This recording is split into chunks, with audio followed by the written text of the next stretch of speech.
Live.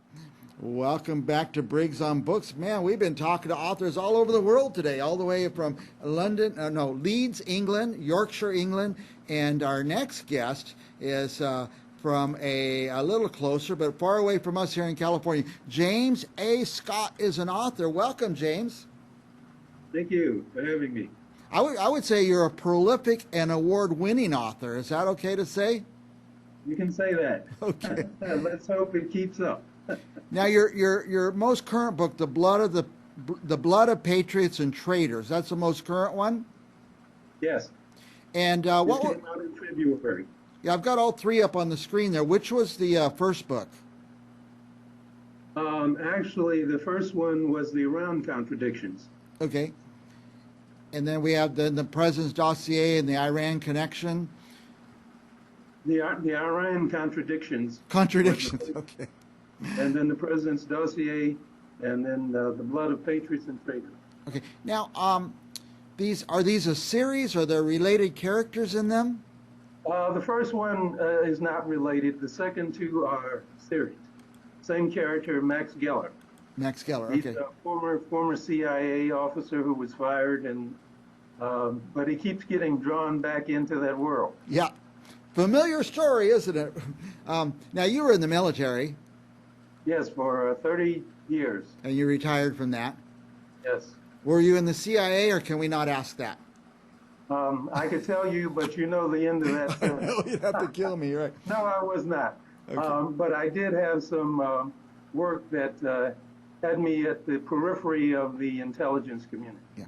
Now, is this set in our current times, or is it set in another Yeah, era?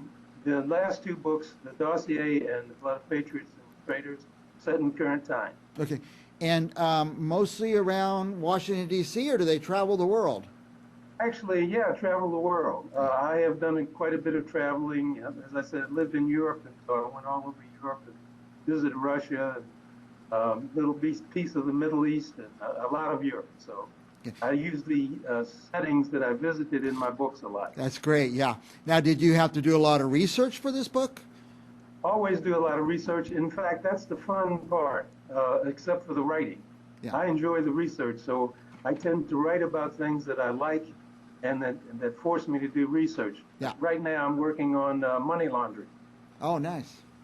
Nice. That's great to hear. I love to hear that you're doing research. A lot of people just writing off the top of their head, and you probably could have done that because you've really lived a lot of places and done a lot of things. Yeah, when it comes to writing about locations, especially in Europe, I have visited or lived there, and so it's not so difficult. But still, you have to go back and make sure things are still accurate. Yeah. Things change. Now, So I do Google Earth and a lot of other things. so we'll see a lot of real life places in these books. Are there any real life people that pop up in the book? No. Some people. Well, yeah, they're used fictitious. Okay. Some people are probably going to read this book and say, "No, he's writing that about me. He's told my life story." No, they won't. I have to be very careful about that. But when I do, I have a little disclaimer and say that these are actual people used fictitiously if they're famous. There you go. Using a fictitious manner. I'm going to put the book covers back on the screen here for a minute. The newest one is the Blood of Patriots and Traitors. Does Yeah. it wrap up on that book, or are there going to be another with these same characters? Oh no, same characters. My readers like those characters. In fact, I didn't intend to write a series. I'm just going to write some books. And the people who read the President's Dossier said, "Hey, bring those characters back." So I did. So if I read these, which one should I start with? Should I go all the way back to Iran contradiction? No. The Iran contradictions has a separate set of characters, So it's, and that's set back during the Reagan administration. yeah. But each book is separate. So I write the book so that you really don't have to have read the previous one in order to enjoy it. You don't have to go in order. Okay. Well, this is the kind of book I like, kind of historical fiction, kind of drama that you could imagine could really happen in real life, things with presidents Yeah, and things like that. I try to wrap my stories around actual happenings. Yeah. For instance, the Blood of Patriots and Traitors, It's pretty much set in modern day. And Max Geller has to go in and bring out a defector who has a Russian war plan. Or it's a trap for Max, and his old nemesis is waiting for him to reach out for the plan. Oh my goodness. So, By the and, way, we have, and I like this, you gave us your web address, jamesscottnovels.com. What would one of our viewers find there if they go to that website? I think they'll find a beautiful website with, I have some book reviews other than my own. And of course, a description of my books. They can read excerpts from them. And also, if they're in book clubs, I have a set of questions there for each book, so they'll stimulate some discussion in book clubs. Yeah. They can contact me if they want to, so I hope they do. I It is. have a newsletter, but I put it out periodically just when I have something to say. Yeah.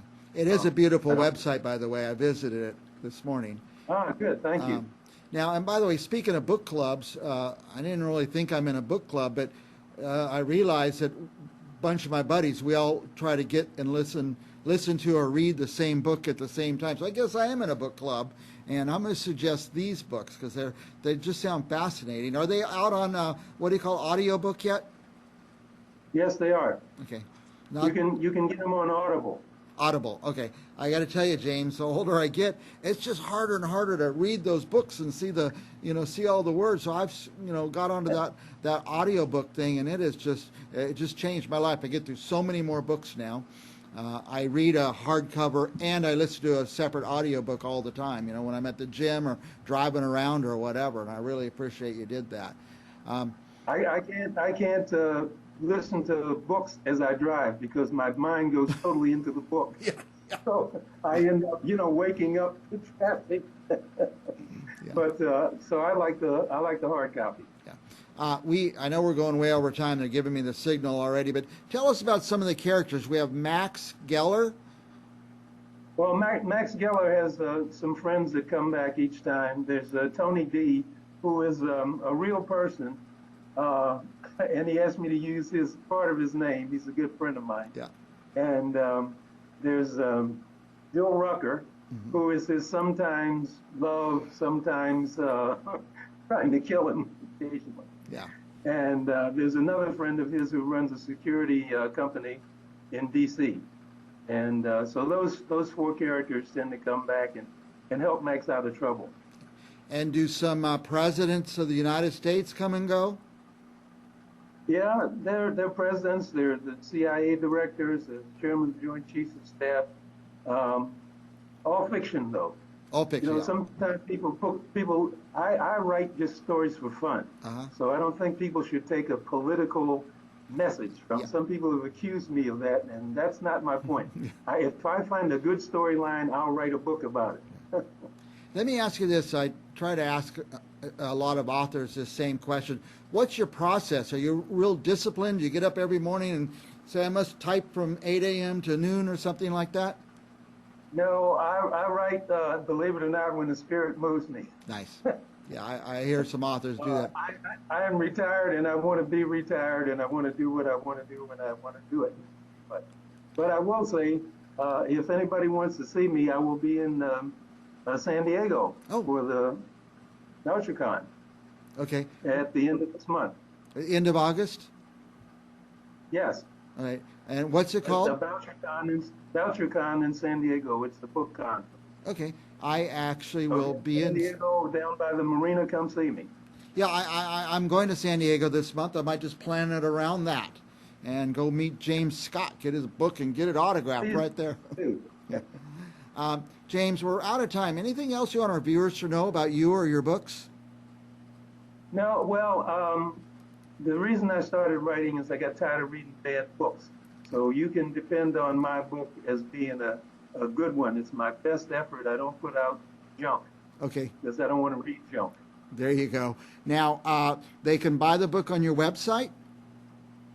They can go to my website and click, and that will take them to Amazon or Barnes & Noble, whoever they want to buy it from. Yeah, or they can go directly to the Barnes & Noble or whatever website they use. I don't prefer one company over another, but man, I go to Amazon, I push the button, the book shows up, no shipping charges, and I guess it's just the one I know how to use, so I use it a lot. James, I appreciate you coming on the show. I'm going to get the books, read them, and then have you back on and ask you a million questions. Yeah, thank you very much for having me. Have a good day. All right, sure appreciate your time, and we'll be back with more Briggs on Books right after this.